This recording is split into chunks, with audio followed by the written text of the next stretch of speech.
I just spent $47,000 of my own money to answer a question that's been haunting me for 20 years, which is really the best American pickup.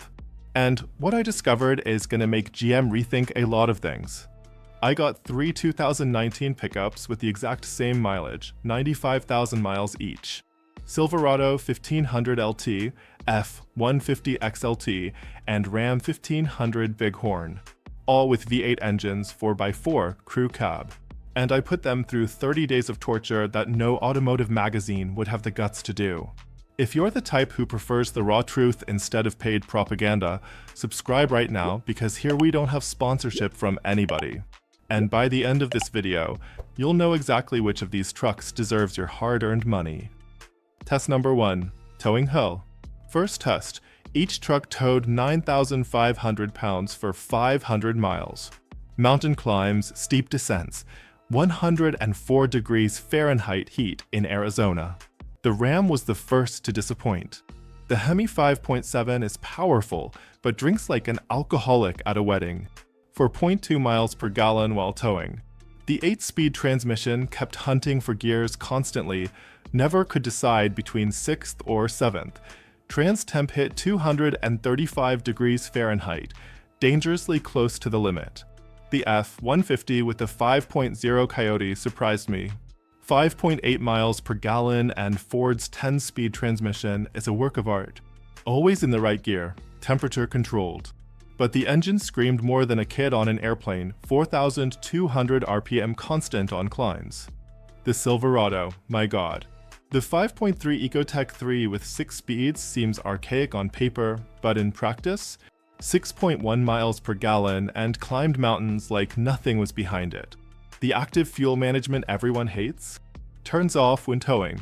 Engine worked at 3,200 RPM, 1,000 less than the Ford.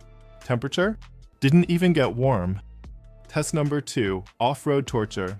Took all 3 to the Mojave Desert. 50 miles of heavy trails.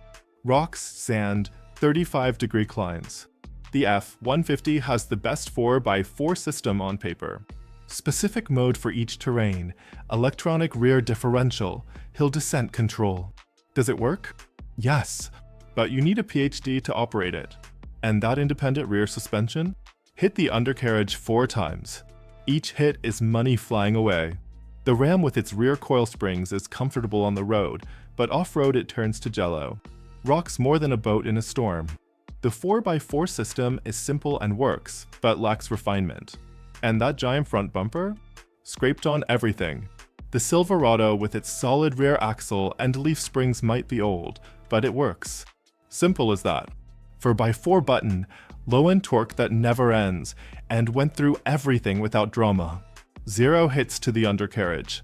The suspension reviewers call harsh is actually tough. Test number 3, real mechanical reliability. Here's where things got interesting.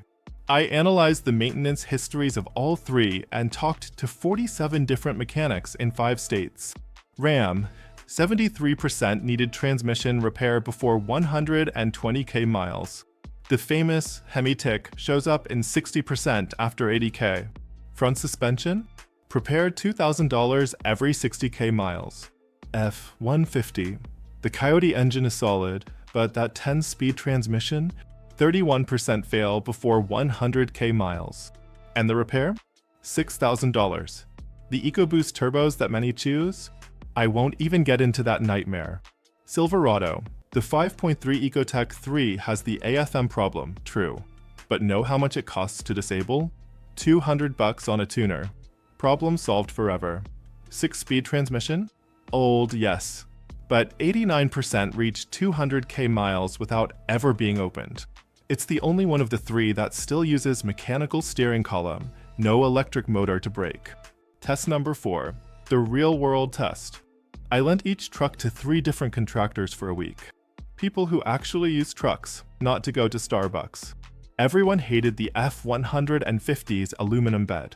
Feels like aluminum foil, said Jake from Denver. Dented it with a toolbox. The Ram everyone loved to drive, but complained about the weird position of the gear selector. I've put it in drive thinking it was reversed like 10 times, said Marcus. The Silverado?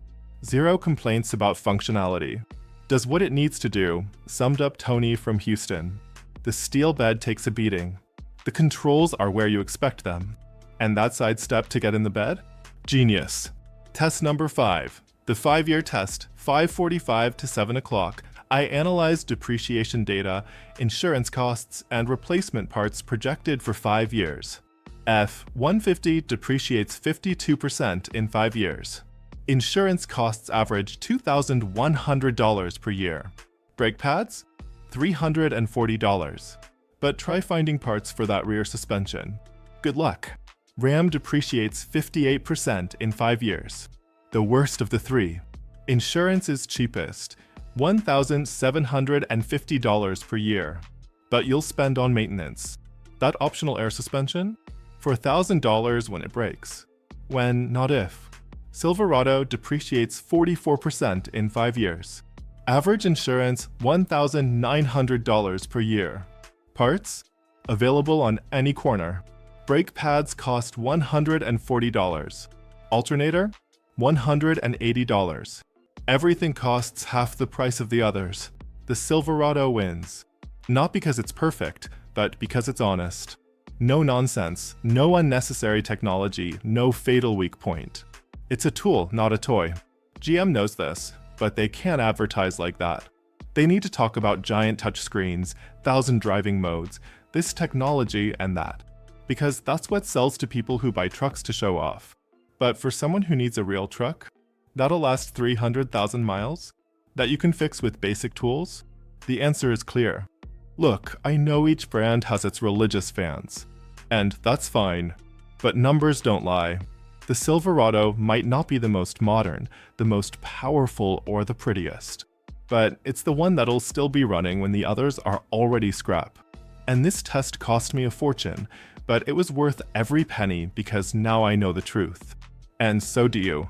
Which of these 3 would you choose and why?